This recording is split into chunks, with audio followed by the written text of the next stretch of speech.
सिख धर्म में पुनर्जन्म माना जाता है, हिंदू धर्म में भी पुनर्जन्म माना जाता है। क्या इस्लाम धर्म इसको मानती है? मैं प्रितपाल सिंह सिलीगुड़ी से आया हूं, आपसे जिज्ञासा रखता हूं। भाई साहब ने सवाल पूछा है कि सिख धर्म पुनर्जन्म में मानता है, हिंदू धर्म मानता है, क्या इस्लाम धर्म मानता है। भाई साहब आप लेट आए सर इधर। नहीं, आप सवाल आपने आपके पहले सेशन से है क्या? आपने तकरीर में इसका जवाब दे दिया है, लेकिन फिर भी जिज्ञासा है। तो मैंने पूरा जवाब दिया। किस पॉइंट पे जिज्ञासा है आपको? क्या मैंने कहा पुनर का मतलब नेक्स्ट, जी जन्म हाँ। मतलब बर्थ, जी हाँ। Next birth. इस्लाम भी इसमें मानता है कि इस दुनिया के बाद हम नेक्स्ट दुनिया में आएंगे। ये वेद कहता है, इसमें मुझे कोई डाउट नहीं, कोई शक नहीं। लेकिन ये जो वजूद में आया संस्कारा, इसका जिक्र वेद में नहीं है। ये हिंदू पंडितों ने कहा संस्कारा के बारे में, क्योंकि वो ये नहीं समझा सकते थे कि लोग क्यों गरीब पैदा होते, क्यों लाचार पैदा होते, क्यों कंजेनिटल हार्ट से। तो ये नहीं पता होने की वजह से फिलॉसफी वजूद में आई। लेकिन वेद में सिर्फ लिखा है पुनर्जन्म, जो कुरान में लिखा है, सिख धर्म में लिखा है, मुझे कोई एतराज नहीं। लेकिन ये मानना कि बर्थ फिर डेथ, फिर बर्थ फिर डेथ, फिर बर्थ फिर डेथ, ये साइंटिफिकली मुमकिन ही नहीं है। I can give you another quotation why it's not possible. आप समझ रहे ना? तो किस लॉजिक पे आप संतुष्ट नहीं है? मैं आपसे ये जानना चाहता हूं कि जैसे सिख धर्म में ये माना जाता है कि किसी व्यक्ति की मृत्यु हुई है, वो कहीं ना कहीं फिर जन्म लेगा। क्या इस्लाम इसको मानती है? नहीं, कहीं ना कहीं ने सिर्फ एक जगह लेंगे, आखिरी, नेक्स्ट जिंदगी। और यही सही मानों में वेद में लिखा है, पुनर्जन्म नेक्स्ट जिंदगी। कहीं ना कहीं यहां पैदा हुआ, अमेरिका में करेंगे, बिल्कुल किधर भी वेद में नहीं लिखा है। वेद में कहीं नहीं लिखा है। ये पंडितों ने अपनी तरफ से पेश किया है। पुनर्जन्म जो कुरान में है और वेद में है, उसके मानी नेक्स्ट लाइफ, ये हम मानते हैं। लेकिन कहीं ना कहीं यहां लेगा नहीं, एक ही जगह, आखिरत में। और क्योंकि साइंटिफिकली ये लोग जो कहते संस्कारा, क्या आप अच्छे काम करेंगे तो आप स्वर्ग में जाएंगे, अच्छे काम करेंगे तो अगले जन्म में आप इंसान बनेंगे, बराबर कि नहीं? स्वर्ग में जाएंगे तो स्वर्ग में जाएंगे तो आने की जरूरत क्या फिर? स्वर्ग में रहना अच्छा ना, धरती पे क्यों आएंगे फिर? कुछ मतलब में स्वर्ग में जाके फिर वापस आते। अगर स्वर्ग में जाके इनाम मिल गया तो यहाँ वापस क्या आते? अगर नरक में गए तो वापस यहाँ जिंदगी में आके फायदा क्या? अगर आपको सजा मिल गई तो यहाँ फिर आप आके क्यों कुत्ता बिल्ली बनते? अगर आप देखेंगे आज दुनिया में क्राइम बढ़ रहा है क्या घट रहा है? बढ़ रहा है। बढ़ रहा है, आप मानते ना? मैं भी हाँ। मानता हूँ। ये जो फिलोसफी संस्कारा की, अगर बुरे काम करेगा इंसान तो अगले इसमें वो बनेगा लेस, अच्छे काम करेगा तो बनेगा इंसान। क्राइम जब बढ़ रही है, इंसान की तादाद बढ़ रही है क्या घट रही है? मेरे समझ से तो घटनी चाहिए। लेकिन नहीं घट रही है, उसका मतलब लॉजिक गलत है ना आपकी? जी हाँ। बराबर, तो ये लॉजिक है ना। आप मान गए तो कबूल करो। अभी जो पुनर्जन्म है वेद में, सिखिज्म में, इस्लाम में यकसा है। क्या अगले बार जिएंगे, एक बार मरेंगे, अगली बार आपका हिसाब किताब होगा, डे ऑफ जजमेंट। और फिर आप हिसाब किताब के हिसाब से जैसे आपने अमाल किए, जैसे आपने कर्म किए इस दुनिया में, उस तरीके से आप स्वर्ग या नरक में जाएंगे। Hope the answer the question. अब हम चलते हैं माइक नंबर 3 पर। वहां पर अगर कोई गैर मुस्लिम भाई मौजूद हैं तो अपना सवाल कर सकते हैं। माइक नंबर 3 से। আমি গৌতম কুমার সিংহ বলছি, বসরা থেকে এসেছি, উত্তর দিনাজপুর জেলা করণদিঘি থানা থেকে। আমার প্রশ্ন হচ্ছে, মুসলমান হলে কি গোমাংস খেতেই হবে? মানে ব্যাপারটা হচ্ছে, এই প্রশ্নটার উত্তর আমি আগে পেয়ে গেছি। দ্বিতীয় প্রশ্ন হচ্ছে, মুসলমান হলে কি খাতনা করতেই হবে? যদি না খাতনা করি এবং গোমাংস খাই, তাহলে কি মুসলমান হতে পারবো না? उनका सवाल था कि अगर कोई मुसलमान हुआ तो उसके लिए क्या गाय का गोश्त खाना ज़रूरी है? एक सवाल। और दूसरा सवाल उनका था कि मुसलमान होने के बाद क्या उसको खतना करना ज़रूरी है? ये दो सवाल।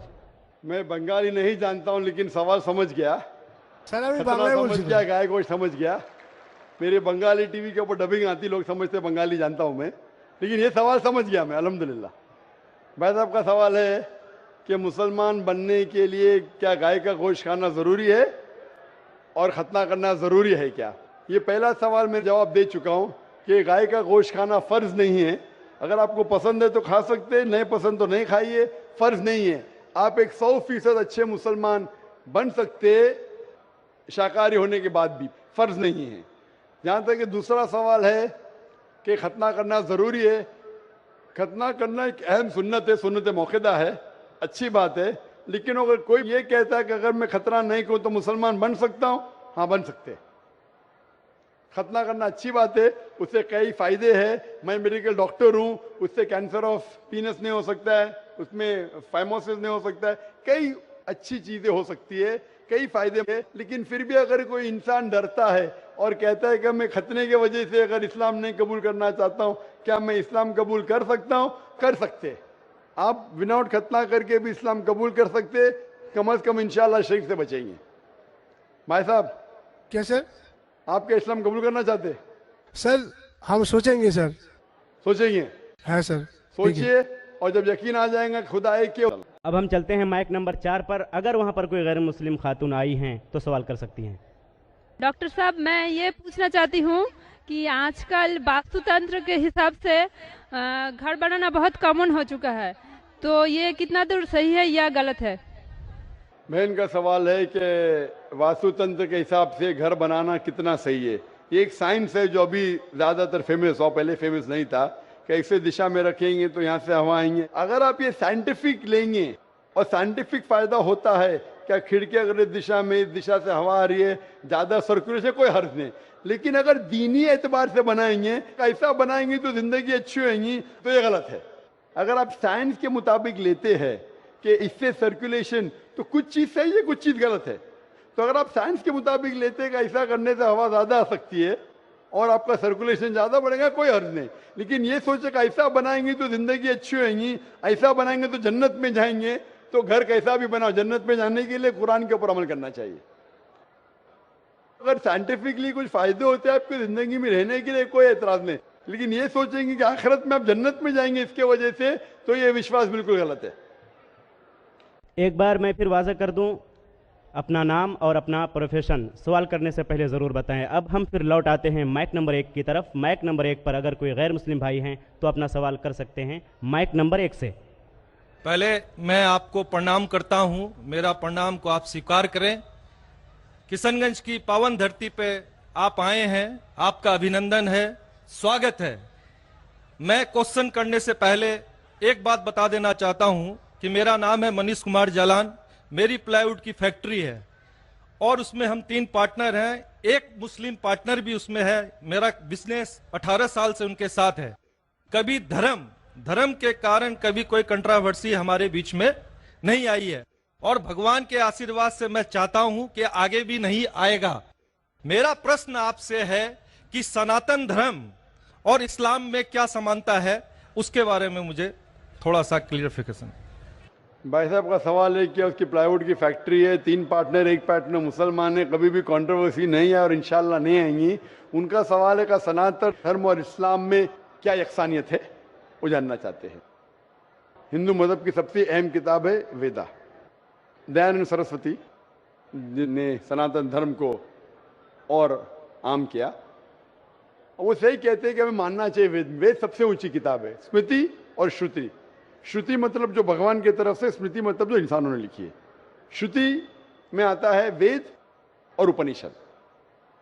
तो सनातन धर्म के मुताबिक और इस्लाम के मुताबिक भी आप देखेंगे, दोनों में खुदा के बारे में, ईश्वर के बारे में, अल्लाह के बारे में जो लिखा है वो यकसा है। आप जब पढ़ेंगे छंदोग्य उपनिषद चैप्टर नंबर 6 सेक्शन नंबर 2 श्लोक नंबर 1 में लिखा हुआ है संस्कृत में, एकम एविदित्यम, खुदा एक है, भगवान एक है, दूसरा नहीं है। लिखा है स्वतः उपनिषद में चैप्टर नंबर 6 श्लोक नंबर 9 में, नाचस्य कसिज जनिता न चदीपा, कि उस ईश्वर का कोई रब नहीं, उस ईश्वर के कोई वालिदैन नहीं, उससे ऊंचा कोई नहीं, उसका कोई वालिदैन है, कोई वालदा है। लिखा है स्वतः उपनिषद में चैप्टर नंबर 4 वर्स नंबर 19 में, न तस्य प्रतिमा अस्ति, उस ईश्वर की कोई प्रतिमा नहीं। प्रतिमा संस्कृत लफ्ज है जिसके मानी अक्स, picture, painting, photograph, idol, statue, sculpture. तो लिखा है उस ईश्वर, उस भगवान की कोई प्रतिमा नहीं, कोई अक्स नहीं, कोई पिक्चर नहीं, कोई पेंटिंग नहीं, कोई पोर्ट्रेट नहीं, कोई आइडल नहीं, कोई स्कल्पचर नहीं, कोई स्टैच्यू नहीं। आगे जब आप पढ़ते हैं ये सारी चीजें कुरान में भी लिखी है, मैं उसके ऊपर आऊंगा।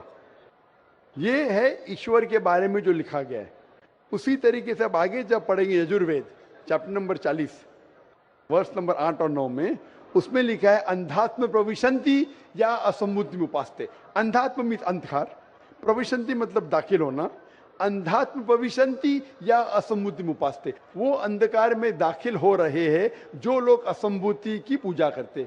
असंबुद्धि मतलब नेचुरल थिंग्स लाइक हवा, पानी, आग, जो नेचुरल थिंग की पूजा करते हैं जैसे हवा, पानी, आग, वो अंधकार में दाखिल हो रहे।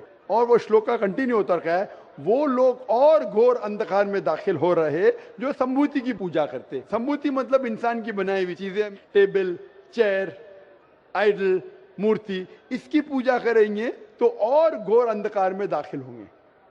और लिखा है ऋग्वेद में जिल्द number 1 hymn number 164 verse number 46, एकम सत्य विप्र बहुधा विदांते। सत्य एक है, खुदा एक है, एकम सत्य विप्र बहुधा विदांते। लोग, विद्वान लोग उस ईश्वर को कई अलग नाम से पुकारते हैं, ईश्वर को कई अलग नाम से पुकारते।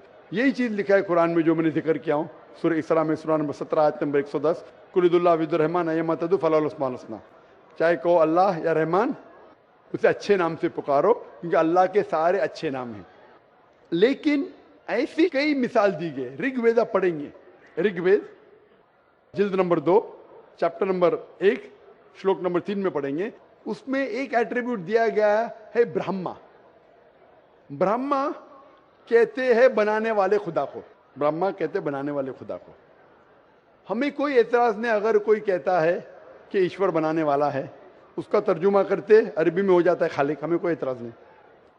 लेकिन अगर कोई कहता है कि ईश्वर वो ब्रह्मा है जिसके 4 सिर है, हर सिर पे मुकुट है, तो हम मुसलमान उस पर एतराज करते हैं, क्योंकि आप भगवान को अक्स दे रहे और आप Yajurveda chapter number 32 shloka number 3 के खिलाफ जा रहे। ना तस्य प्रतिमास्ति, उस ईश्वर की कोई प्रतिमा नहीं, आपने प्रतिमा दिया तो गलत किया।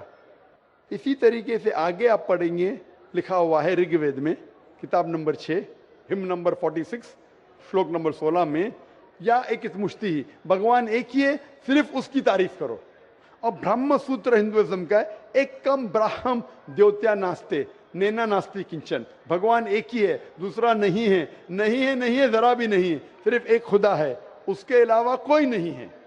अगर कोई मुसलमान से पूछेंगे कि सबसे बेहतरीन क्या डेफिनेशन है खुदा की, अल्लाह की, वो जवाब आपको देगा सूरह इखलास सूरा नंबर 112 आयत नंबर 1 से 4, जिसमें लिखा है कुल हुवल्लाहु अहद, कहो कि अल्लाह एक है, अल्लाह समद, अल्लाह जो बेनियाज है, लम यलिद वलम यूलद, ना वो किसी को जना है ना किसी से जना है, वलम यकुल लहू कुफुवन अहद, उसके जैसा कोई नहीं है। ये 4 लाइन का डेफिनेशन है कुरान मजीद में सूरह इखलास सूरा नंबर 112, जिसमें अल्लाह ताला फरमाते कुल हुवल्लाहु अहद, कहो कि अल्लाह एक है, अल्लाह समद, अल्लाह जो बेनियाज है, लम यलिद वलम यूलद, ना वो किसी को जनता है ना किसी से जना है, वलम यकुल लहू कुफुवन अहद, उसके जैसा कोई नहीं। अगर कोई भी चीज को आप कहते हैं खुदा है, भगवान है, ईश्वर है, अगर ये 4 लाइन के डेफिनेशन में उतरता है, हम मुसलमान को कोई एतराज नहीं मानने के लिए कि वो ईश्वर है, कि वो खुदा है। तो ये सनातन धर्म के खुदा एक है, उसका कोई अक्स नहीं, हूबहू मिलता है कुरान मजीद से। लेकिन मैं एक स्टेप आगे जाता हूं, यहां तक के तो सही है, दयानंद सरस्वती ने कहा ईश्वर के बारे में, मैंने मान लिया। मैंने थोड़ी और रिसर्च किया, मैंने कहता हूं मैं दयानंद सरस्वती और विद्वान हूं, और रिसर्च किया। रिसर्च में लिखा है वेद में, पुराना में, कि एक आखिरी अवतार आने वाले हैं। इसका जिक्र दयानंद सरस्वती ने नहीं किया, क्यों नहीं किया मैं जानता नहीं, लेकिन लिखा है भविष्य पुराना, मतलब जो भविष्य के बारे में आपको कह रही है। अगर आप पढ़ेंगे वेद और भविष्य पुराना और बाकी पुराना, कई जगह आखिरी पैगंबर मोहम्मद सल्लल्लाहु अलैहि वसल्लम का जिक्र है। मैं पूरा तफसीर से हवाले दूंगा तो आसान होगा। आप पढ़ेंगे भविष्य पुराना पर्व 3 खंड 3 अध्याय 3 श्लोका 5 से 8 तक, इसमें मोहम्मद सल्लल्लाहु अलैहि वसल्लम का जिक्र है। आगे पढ़ेंगे भविष्य पुराना पर्व 3 खंड 3 अध्याय 3 श्लोका 10 से 27 में मोहम्मद सल्लल्लाहु अलैहि वसल्लम का जिक्र है। अगर आप पढ़ेंगे अथर्ववेद किताब नंबर 20 खंड नंबर 127 श्लोका नंबर 1 से 14 में मोहम्मद सल्लल्लाहु अलैहि वसल्लम का जिक्र है। इसे कहते कुंटब सुक्तात। अगर आप पढ़ेंगे ऋग्वेद किताब number 1 chapter number 53 shloka number 9 में मोहम्मद सल्लल्लाहु अलैहि वसल्लम का जिक्र है। कई जगह पे उनका नाम से जिक्र है और बड़ी तफसील से जिक्र है कल की पुराना में। कल की पुराना चैप्टर नंबर 5, 7, 9, 15 यहां पढ़ेंगे। इसमें लिखा है कि कल युग में, कल युग मतलब आखिरी युग में आएंगे आखिरी अवतार। अवतार जैसा मैंने कहा का मतलब नहीं कि भगवान नीचे आना। अवतार एक संस्कृत वर्ड है जिसका मानी अवत्र। अवत्र मतलब खुदा ने भेजा, खुद खुदा नहीं आ रहा है। It belongs to God, not God himself. इसीलिए इसका कॉन्सेप्ट है मैसेंजर, पैगंबर। तो कल युग में कल की अवतार आएगा। उसके बाप का नाम है विष्णु यास। विष्णु मतलब ईश्वर खुदा, यास मतलब खुदा का बंदा। अरबी में कहीं हो जाता अब्दुल्ला जो मोहम्मद सल्लल्लाहु अलैहि वसल्लम के वालिद का नाम था। उसकी माँ का नाम होगा सुमति। सुमति मतलब अमन, शांति। अरबी में कहेंगे आमिना जो नाम था मोहम्मद सल्लल्लाहु अलैहि वसल्लम के वालदा का नाम। वो पैदा होंगे एक अमन के शहर में जो था मक्का। वो पैदा होंगे ऐसे खानदान में जो उस शहर का रखवाला था और मोहम्मद सल्लल्लाहु अलैहि वसल्लम कुरैश खानदान में पैदा हुए। पहली वही उन्हें आएंगे एक गार में, एक केव के अंदर। मोहम्मद सल्लल्लाहु अलैहि वसल्लम को सबसे पहली वही आए गार हिरा में रात के वक्त, हम जानते हैं। फिर वो माइग्रेट करेंगे नॉर्थवर्ड और वापस आएंगे। मोहम्मद सल्लल्लाहु अलैहि वसल्लम ने हिजरत की, मदीना फिर वापस आया। उनके 4 करीब दोस्त होंगे, सबसे पहले 4 खुलफा राशिदीन। ऐसे कई तफसील है। तो खुदा के जिक्र के बाद जो वेद में यकसानियत है जो कुरान से मिलती है वो है मोहम्मद सल्लल्लाहु अलैहि वसल्लम का जिक्र। और भी यकसानियत है, ये तो सिर्फ खुदा के बारे में और मोहम्मद सल्लल्लाहु अलैहि वसल्लम के बारे में। और यकसानियत है शराब मत पियो, जैसा मैंने कहा कुरान में लिखे सूरह माइदा सूरह 5 आयत नंबर 90 शराब मत पियो। मनुस्मृति चैप्टर नंबर 9 श्लोक नंबर 225 में लिखा है। कुरान में लिखा है जुआ मत खेलो, सूरह माइदा सूरह 5 आयत नंबर 90। मनुस्मृति चैप्टर नंबर 9 श्लोक नंबर 225 में जुआ मत खेलो। हिजाब पहनना चाहिए, कुरान में लिखा है सूरह नूर सूरह नंबर 24 आयत नंबर 30 और 31। ऋग्वेद में लिखा है जिल्द नंबर 8 में। इस तरीके से कई यकसानियत। सबसे अहम 2 यकसानियत है पुनर्जन्म, वेद में कुरान में। सबसे अहम यकसानियत खुदा है कि उसका अक्स नहीं है और मोहम्मद सल्लल्लाहु अलैहि वसल्लम आखिरी पैगंबर है। आप मानते हैं भाई साहब कि खुदा एक है? मुझे जानकारी नहीं है। आप मानते खुदा एक है कि नहीं मानते? मुझे जानकारी नहीं है और अपने धर्म को जो जानता हूं उस हिसाब से हम तो सभी देवी देवताओं को मानते हैं और हमें मानना भी चाहिए, ये हम जानते हैं। आपके धर्म में सबसे ऊंची किताब कौन सी है? हम तो गीता को मानते हैं। गीता क्या है? वेद का निचोड़ है। सबसे ऊंची किताब हिंदू धर्म में है वेद। वेद जो है श्रुति, वेद, उपनिषद। फिर आएंगे आपके महाभारत। भगवत गीता 18 चैप्टर है महाभारत के, 18 चैप्टर। महाभारत का एक हिस्सा है। श्री कृष्ण अर्जुन को सलाह देते हैं क्या करना चाहिए, वो उसे कहते हैं भगवत गीता। आप समझे ना? कहते हैं ये निचोड़ है वेद का, लेकिन वेद तो पहले समझो आप, बराबर ना? तो वेद में जब लिखा है इतना खास तौर के भगवान एक है, तो आप क्यों इतने देवी देवता में मानते नहीं? ये तो आपको तहकीक करना पड़ेगा ना। तो मैं जो कह रहा हूं उसे लिखिए, या ऑलरेडी अवेलेबल है किताब में। किताब जाइए पढ़िए, वेद पढ़िए। ये जाकिर मुंबई से आया बेगम बाकी तो नहीं कर रहा है, हवाला दे रहा है इधर से उधर, मैं भी फेंक रहा है। नहीं हो सकता है ना फेंक रहा हूं। नहीं, आप जितनी बात को बोल रहे हैं पीस टीवी में भी देखता हूँ, देखते माशाल्लाह। हाँ, तो अब आप वेद के बारे में बोले हैं और बताए हैं। आपका चैप्टर नंबर और पन्ना नंबर तो मेरे दिमाग में आया नहीं कि ठीक है बोल रहे हैं तो कुछ होगा उसमें, कुछ तो होगा, कुछ तो कुछ होगा, कुछ ना कुछ होके छोड़िए मत, तहकीक कीजिए। नहीं क्या अब गलत या सही? अब नहीं, करेंगे। अब करेंगे। कितने दिन में कंप्लीट करेंगे? 1 हफ्ते में कर लूंगा, कोई बड़ी बात थोड़ी। 1 हफ्ते में मैं आपके पार्टनर से पूछूंगा। आपने बोला अब तक कंट्रोवर्सी नहीं हुई। मेरा कंट्रोवर्सी होना जरूरी नहीं है। आप उसको अच्छाई की तरफ लेके आओ, वो आपको अच्छाई की तरफ लेके आएगा। कंट्रोवर्सी नहीं करना। अगर आदमी बोला 2 जमा 2 5, अरे जान दे यार, मेरा पार्टनर मुझे ज्यादा पैसा दे रहा है, 5 रुपया दे रहा है, 2 जमा 2 5, गलत है ये। गलत है तो बोलना चाहिए। कंट्रोवर्सी नहीं होना अच्छी बात नहीं, कंट्रोवर्सी होके सच्ची राह पे लेके आना अच्छी बात है। आप समझ रहे हैं? नहीं तो आपके पार्टनर से कहो, इतने 18 साल से आपके पार्टनरशिप किए, अभी आप 1 हफ्ते में तहकीक करेंगे जाकिर क्या बोलता है, और पार्टनर से डिस्कस करो, बराबर ना? आप ठीक बोल रहे हैं। मेरे पार्टनर का नाम भी मैं बताना चाहूंगा, सैयद मजरुल हसन साहब नाम है मजरूर उनका। सैयद मजरूर हसन साहब, तो लाखों लोग सुन लिए ना। हाँ। तो सैयद मजरूर हसन साहब को और वो पकड़ लेना। हमारे से 15 साल बड़े भी हैं, माशाल्लाह। मेरे से 15 साल बड़े भी हैं। हाँ, हमारी डिस्कस होती है, सब चैप्टर पर डिस्कस होती है, परंतु मैंने क्या कहा कि हमारे बीच में किसी तरह का कोई भी कंट्रोवर्सी नहीं होता है। और आपने वेद के बारे में बताया, जरूर मैं वेद को भी वो पढ़ूंगा। भी कंट्रोवर्सी नहीं है, कंट्रोवर्सी नहीं, यकसानियत है। आज कुछ आपसे लेके जा रहा हूं, मैं देखे नहीं जा रहा हूं, मैं आपसे लेके जा रहा हूं। मेरे मन में जिज्ञासा थी, मैं आपसे क्वेश्चन किया, आपने मेरे क्वेश्चन का जवाब दिया, इसके लिए मैं धन्य हूं। और मैं अपने जो आप वेद के बारे में बोले, मैं जरूर उसको पढ़ूंगा और 7 दिन में ही पढ़ूंगा। इंशाअल्लाह आप पढ़िए, तहकीक कीजिए, लेके जा रहे, अगर आप कबूल करेंगे तो मुझे देके भी जाएंगे सवाब इंशाअल्लाह। मेरा प्रणाम को फिर स्वीकार करें आप। इसी के साथ मैं अपने शब्दों को विराम देता हूं। डॉक्टर साहब, मैं बंगाल से हूँ और मुर्शिदाबाद जिला से हूँ। मैं अपने मन से इस्लाम को कबूल करना चाहता हूँ।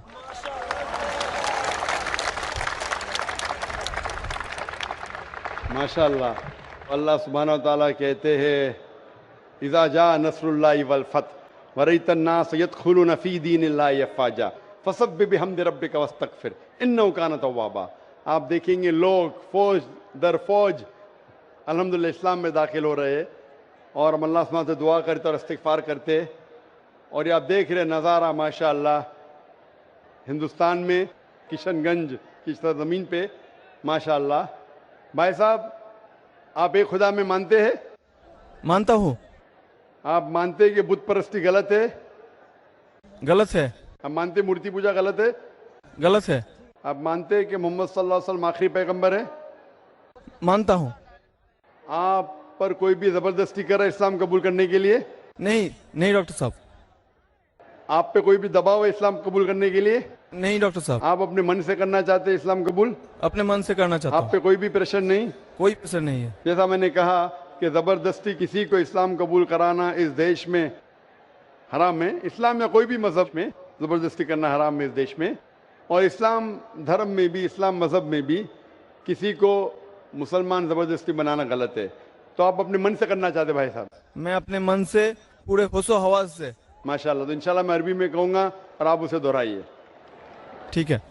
अशहदु अशहदु अल्लाह अल्लाह इलाहा इलाहा इल्लल्लाह इल्लल्लाह व अशहदु अशहदु अन्ना अन्ना मुहम्मदन मुहम्मदन अब्दुहु अब्दुहु व रसूलुहु। रसूलुहु।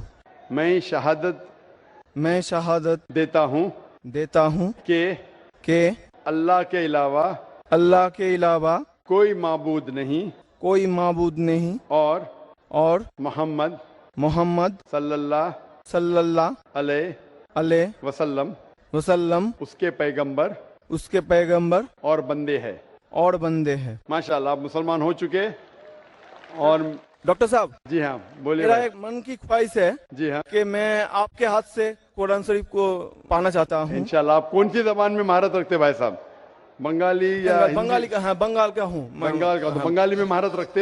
हाँ, मैं दरखास्त करूंगा अगर कोई वॉलंटियर्स बंगाली का तर्जुमा ला सकेंगे, बंगाली और हिंदी का तर्जुमा कुछ चंद ला सकेंगे वॉलंटियर्स। भाई साहब, आप आगे आ सकते हैं हाँ, स्टेज के आ करीब। सकता हूँ। हाँ, जब तक आप आगे आएंगे इंशाल्लाह हम सवाल जवाब के सेशन को बढ़ाते रहेंगे। हाँ, ठीक और है। मैं दरखास्त करता हूँ वॉलंटियर से, अगर बंगाली और हिंदी का तर्जुमा यहाँ लाके स्टेज पे देंगे तो इंशाल्लाह मैं ये नौ मुस्लिम को पेश कर सकूंगा। सर मैं आपके पास जा रहा हूँ। जी हाँ भाई साहब।